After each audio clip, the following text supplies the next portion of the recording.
गुप्तचर की प्रेमिका। राजमहल की गुप्त कहानियां राजस्थान के एक प्राचीन राजमहल में, जहां हर दीवार, हर कोना अपने भीतर कई रहस्यमयी कहानियां छुपाए हुए था, वहां की सबसे बड़ी पहेली थी गुप्तचर की प्रेमिका। इस प्रेम कहानी की शुरुआत हुई थी एक गुप्त सुरंग से, जो राजमहल को किले के बाहर जंगल से जोड़ती थी।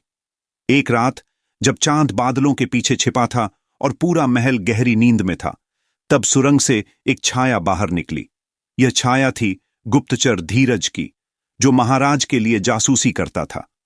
धीरज न केवल बहादुर था, बल्कि अपनी बुद्धिमत्ता और चतुराई के लिए भी प्रसिद्ध था। लेकिन धीरज का सबसे बड़ा रहस्य था उसकी प्रेमिका चंपा, जो राजमहल की नर्तकी थी। चंपा केवल एक नर्तकी नहीं थी, वह अपनी सुंदरता और नृत्य से राजदरबार को मंत्रमुग्ध कर देती थी। लेकिन उसका दिल धीरज के लिए धड़कता था। उनका प्यार छुपा हुआ था, क्योंकि एक गुप्तचर का प्रेम करना, और वह भी एक नर्तकी से, राजघराने के नियमों के विरुद्ध था। एक दिन महाराज के सबसे भरोसेमंद सैनिकों ने गुप्त सूचना दी कि दुश्मन राज्य का जासूस राजमहल में छिपा हुआ है। महाराज ने धीरज को इसे सुलझाने का आदेश दिया, लेकिन धीरज के सामने एक नई समस्या खड़ी हो गई। दुश्मन का जासूस राजमहल के नृत्य आयोजन में शामिल होने वाला था, जहां चंपा को भी नृत्य करना था। धीरज ने तय किया कि वह आयोजन में चंपा की मदद से जासूस को पकड़ लेगा। चंपा के नृत्य के दौरान उसने अपनी आंखों से इशारा किया और धीरज ने सुराग पकड़ लिया। लेकिन तभी एक अप्रत्याशित मोड़ आया। चंपा ने देखा कि जासूस के पास धीरज को मारने की योजना थी। चंपा ने तुरंत स्थिति को भांपते हुए अपनी जान जोखिम में डालकर जासूस का ध्यान भटकाया। उसने ऐसा नृत्य प्रस्तुत किया कि पूरा दरबार उसे देखता रह गया। इसी दौरान धीरज ने जासूस को पकड़ लिया, पर तभी जासूस ने अपनी तलवार निकाल ली और धीरज पर हमला करने की कोशिश की।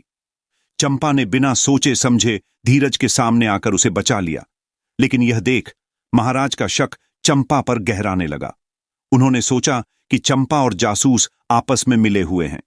धीरज को महाराज के सामने चंपा को निर्दोष साबित करना पड़ा। उसने अपनी जान की बाजी लगाकर महाराज को बताया कि चंपा ने उसकी जान बचाई है।